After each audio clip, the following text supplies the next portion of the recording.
All right, thanks for sticking around for the #1 Cochran Sports Showdown. I'm Rich Walsh in for Bob Pompiani tonight, and since it's the All-Star break, we have an all-star cast for you.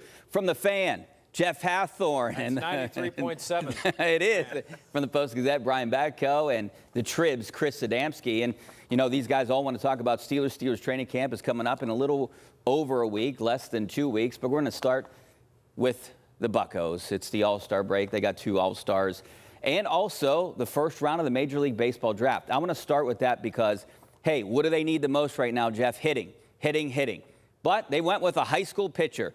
Supposedly a really good one, has 4 pitches, can touch 100, an elite changeup.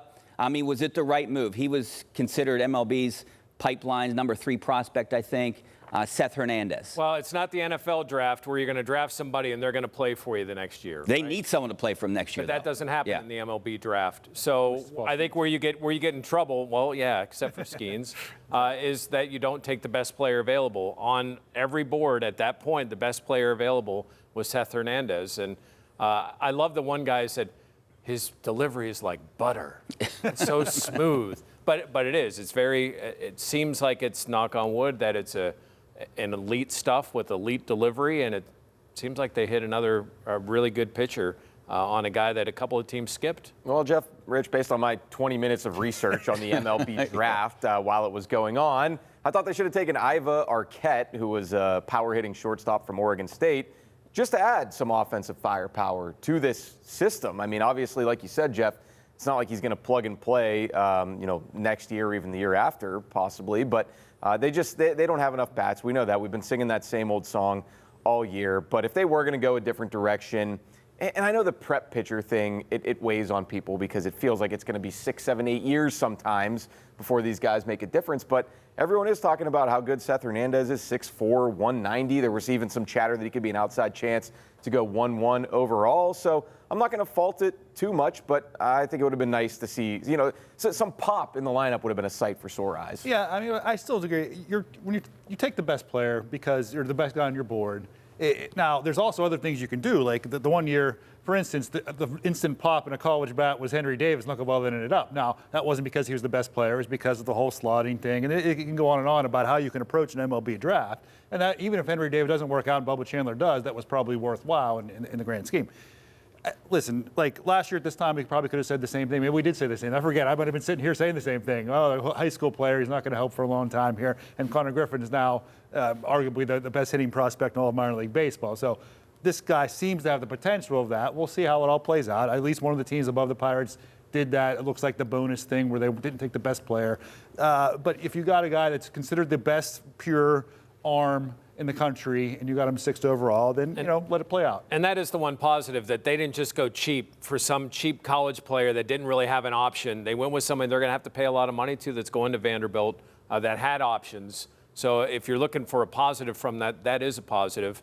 I get what you're saying, Brian, with the hitters, but the thing is, this is a guy that should be like the star after probably Skenes is gone.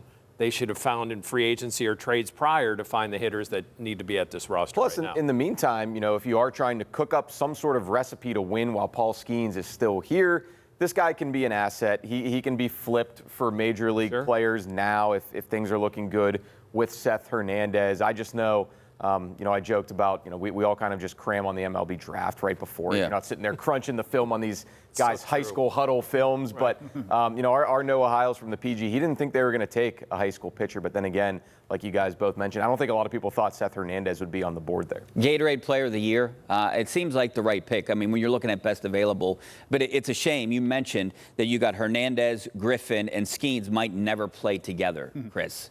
It's a shame. But going back to, yes, I thought, well, how do you say his first name? Ivia? Is that what Iva, I think. Yes, I kind of got talked into that. And again, in my scant research in the MLB draft, that would be the best for the Pirates, the closest bat to the major league team. But, if this kid is that much better, you're right. You can.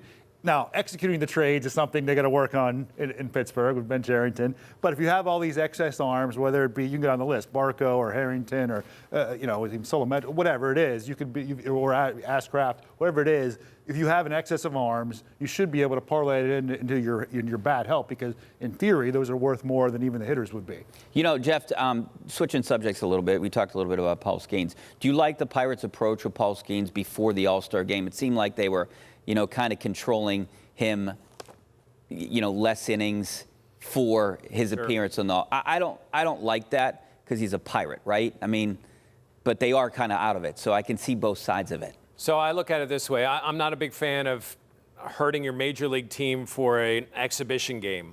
However, the Pirates are out of it, and if this makes Paul Skenes happy, if this gives you even the slightest chip that he might play a little longer for you than he might otherwise because he was happy the way you handled this because he really wanted to pitch in it, that was worth it, because the results of those 2 games from the past week matter nothing in the grand scheme of the Pirates organization. Another year or 2 of Paul Skenes could be everything. Although I'll say this much, though, to keep Paul Skenes happy, how unhappy can he be right now? You don't realize how long it's been since he's gotten a win on the mound. I mean, Aaron Rodgers hadn't signed with the Steelers yet. We were still wondering if that was actually going to happen. Braxton Ashcraft hadn't debuted yet for the Pirates, and he actually looks pretty solid so far. So that's just a couple points of reference for how long it's been since Paul Skenes could actually do his post-game interviews with a W next to his name. Maybe if he pitches a little longer in some of these games, perhaps they do pull one out. But, yeah, of course I want to see him in the All-Star game. This is the most boring week of sports traditionally throughout the year. But O'Neal Cruz maybe, and Paul Skenes definitely spicing things up. I hope he gets to pitch against Aaron Judge this year. Now, the other part of this, though, and I get it was done even admittedly for the All-Star game and which is an exhibition, and he didn't go far in these games, but they also manipulated the rotation finally to get Skenes more start. They essentially bumped Heaney out, gave him the 3 games rest, 4 days rest still. So in some ways, if you think about it, they didn't really cost themselves a Skenes outing or innings or whatever in terms of helping the Major League club, because they would have kept him on his normal rotation. It's just the way it worked out. I don't know. I mean, yeah, we could do a whole show on pitch counts and innings counts and whether they're actually helping. Or, I mean, talk to Jared Jones about, innings limits, if that helped him stay healthy. I mean, does it really matter? I don't know, but that's the reality of the sport. So, to say that he should have gone extra innings in these few games, yeah. With nothing to play for, do you guys keep him on a pitch count right now? I mean, coming back after the All-Star break? I mean, with nothing to play for, I'm thinking about health first. That doesn't necessarily mean pitch count. He has the Cy Young. He has a chance to win the Cy Young. I think he's the favorite. And let me put it this way. By pitch count, I don't think that means that you shut him down in September or that he only pitches 5 innings, but maybe you're mindful where he is around 200. Yeah, I think you certainly want to play the longevity game now with Paul Skenes. Speaking of which, one last thing on the draft. We didn't make this point while we were discussing that. If you're anti-Ben Cherington, which I think a lot of fans are, at this point, at least this is a pick that's not like a get-rich-quick scheme or instant coffee. I mean, it's one that's going to probably, if it ever pays off, it's probably going to be after Ben Cherington is long gone. And he knows how to draft pitchers, so there's that too. And the Skenes, going back to that, if they're still building now, laugh if you want, but next year, if you want to have Skenes available for a playoff run, okay, you want to be able to go whatever that would be, 220 innings, whatever it is. I'm sure there's still the medicals and don't laugh there, Richie. I'm the one that has Batko fever, right? Next year, yeah. But so if they got how many innings did last year, and you could build yourself up, still go whatever it is, 20 more than last year. So in theory, he could go and not have to shut him down in September or whatever it might be in case, again, everybody laughed, a Pirate playoff run next year, which is what everybody's shooting for. Well, we got to take a break, but we're going to talk about next year and the next half of the season. What are the Pirates going to do with a guy like Mitch Keller and their expectations for the second half of the season? All that and more coming up next. Stay right there.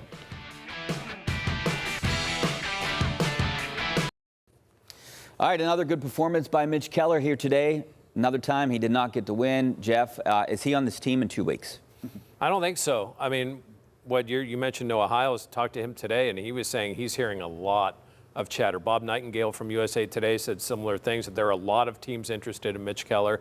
As much as maybe we can credit Ben Cherington for not just going out and trying to save his job in the draft, this is an opportunity for him with a big leverage piece to be able to go out and get a bat. Yeah, I don't think he will be either, Rich, and I certainly understand it, selling high on a guy when he's pitching great. That's not going to make it any less bittersweet, maybe is the right word, because, yeah, potentially you'll get a nice haul for him, but he's pitching so well. He's one of the longest tenured players of this team. He's really found his groove, and he's one of those guys that, if you ever do turn it around with this current generation of Pirates, you'd want to turn it around with a guy like Mitch Keller still in your rotation. But, we were laughing last segment. Maybe that's not very realistic to even talk about. So, yeah, I'd probably try to hang on to him because you do have so many more years still of club control. But I get it. He's a good asset right now, and this is the time to kind of flip some of those guys. It's the smart thing to do to trade him. If you break it down, that's what I'm saying. It's for the depressing, reason though. We sort of talked about earlier. They have an excess of arms. You have a stockpile of starting pitch. We don't. Bubba Chandler right. hasn't proven anything. Jared Jones, the injury issues. It's all sort of theory, and you got to kind of play your chips one way or another. They don't have bats, and how are they going to get bats? Are they going to go out and sign somebody to a big contract? No. So you're going to trade somebody. Do you trade do you go Bubba Chandler for a bat? It's not going to happen at the deadline. That'll happen over the offseason. You could do that, I guess. That's a way. This is an avenue to do it. And whatever you say, it's not a cap league. I mean, we all know there's there's an internal salary cap of some sort. If you move that salary, maybe they do then sign a bat then as well. Get a bat there, sign a bat over the offseason or something like that. So it just makes sense, although it does vary. I mean, if you're a Pirate player, Keller, did he take a discount? I don't know, but he wants to commit to you, and then you trade him a year and a half. Pirates fans have been banking on prospects for the last 30 years. I'm tired of it. I don't want to do that either. I'm with you. Don't trade them. But, they're at a point now. It's another rebuild, not a retool. You got to trade him. You got to trade maybe Brian Hayes, right, Jeff? Look at David Bednar. You got to try to get everyone on the same page so you can compete in maybe 3 years. Other than the minor guys like Pham and IKF and Heaney who are on one-year deals, you can wait. Don't feel like you have to make a deal if a good deal isn't there at the end of July, because there are 3 more years of control with Keller. You do have a couple more years with Brian Hayes, and now you bring in other teams, and you potentially could make a better deal in the offseason. Like at the winter meetings. Right. Yeah. So even if these guys are still on the roster August 1st, it doesn't mean they won't be traded, and it might be a smarter move. But you got to keep your ears open, because it just takes one desperate team to make an offer. You're like, oh, wow, blow you yes. away. Yeah. I understand that. But, again, it seems like Keller is just he's somebody, like you said, you want to win with him. And, I guess I'm kind of I'm splitting the difference here in the old cop out of it's not what I would do, but I predict that's what the Pirates will do. So I'm trying to have my cake and eat. But, hey, they're not exactly looked at as a smart organization in baseball right now. Well, so speaking maybe of we'll predictions, both be fools if they don't do it. Give me a prediction for the second half. Is it going to be worse than the first half? Pain. Probably, because they're going to deal their best assets for the most part. It'll be the second half feels like almost 3 segments almost. So you had the Shelty time, you had Donnie Kelly up until 2 weeks ago, and then we had this ridiculous best homestand ever and worst road trip ever, almost literally, no hyperbole on either one of them, back to back. So I feel like it's been 3 different. It won't be as bad as this. I think they'll end up. I think they'll avoid 100 losses. Cool. I think it'll be. I think it'll be better. Not like they're going to be 20 games over 500, but I think they'll be better than they were in the first half. I guess the good thing is the Steelers training camp is coming up pretty soon, and then that's when a lot of people forget about the battling Buccos. We got to take a break. Coming up next, we're going to continue this discussion about the Steelers. Stay right there.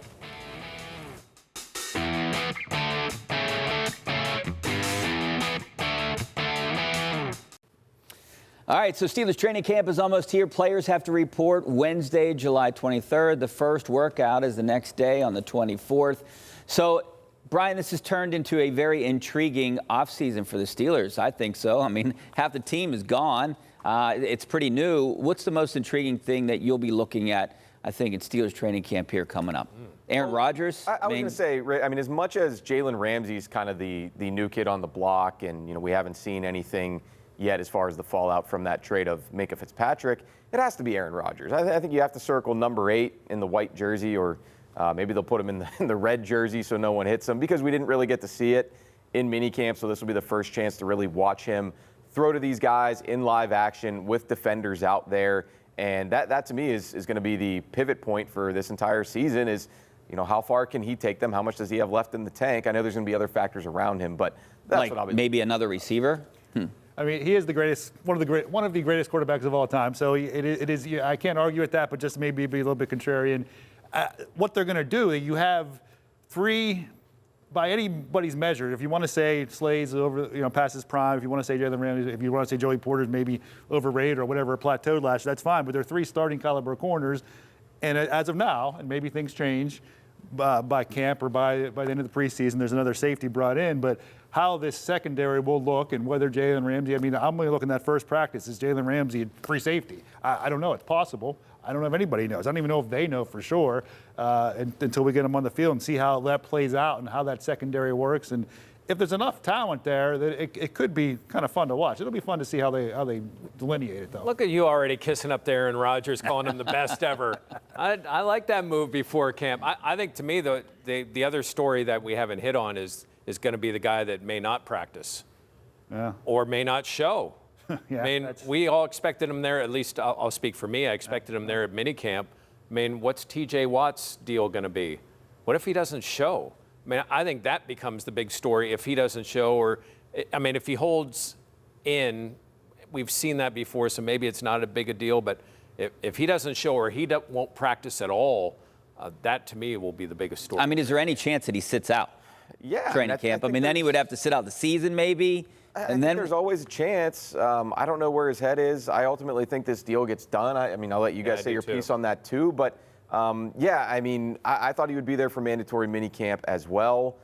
The commitment to it would be one of the bigger distractions in recent Steelers memory at training camp if 90's not there. And I think, back the last time he was going through this, his first extension, camp was still in the COVID days. It was at Acrisure Stadium. You're sleeping in your own bed. It's a little different than making that commitment now as a kid. He's going to go out to Latrobe, live in the dorms with the guys while he's not sure what his contract status is. So, yeah, that's absolutely lingering over all of these proceedings as well. Yeah, I think I'm with you that I believe that by week 1 that they'll come together somehow. But I'm not convinced that next Wednesday he'll report or next Thursday he'll be on the practice field for sure, or at least with this, in team drills or anything like that.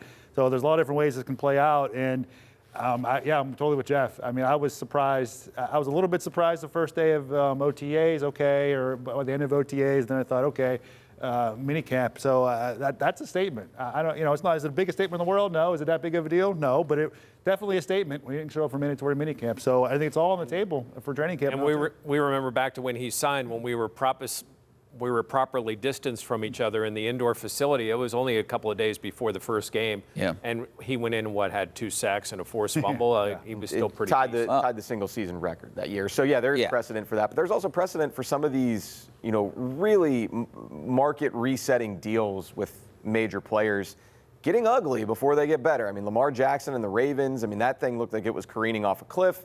They're all hugging in the end. Chris Jones for the Chiefs missed week 1 a couple years ago. They end up winning a ring. So, sometimes you do have to kind of dangle someone over the ledge a little bit, so to speak, before you can really reach that common ground. They might not get a deal done, but I bet you he's there on the 23rd, I would think. I think that's the way TJ Watt works. So it would be hard for me to think that he won't be at Steelers That's my pick, but it's on the table. He is. Yeah. All right, we got to take a break. Back in a couple minutes.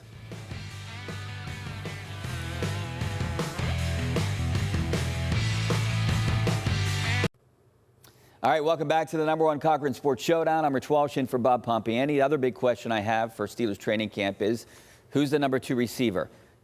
Are you expecting any moves here before training camp? And do they go out and get a #2, another guy, Chris, at some point before that first game? We've been saying this for weeks here now. We roll the tape from last summer, probably, again, the same 3 of us, the same day, a week and a half before camp start. Oh, certainly, yeah, they'll definitely sign somebody. Whether Ayuk's come, somebody will be here for sure. So I want to say that again, but I got burned saying the same thing last year. But I think in this case, one way or another, whether it's by next Wednesday, whether it's a week into camp, whether it's before the end of the preseason, I don't know. But I do think there'll be another veteran receiver brought in here at some point. This makes everything slot down better. There's nothing wrong with Calvin Austin as a starting receiver, part of your offense, but probably not as your #2 option at wide receiver. Well, Buzz was contrarian to me on the last thing, so I'll do the same, even though I'm not feeling particularly strongly about it because I could see it going that way. But I'm going to say no. I think the Jonnu Smith trade with the Dolphins, lumping him into that mega deal a couple weeks ago, I know he's not a receiver. He's a tight end, but I think a lot of the things they're going to do with him are going to be receiver-esque. And I think by the end of the year, if it's not Pat Freiermuth, it might be Jonnu Smith, who has the second most targets on this team. So,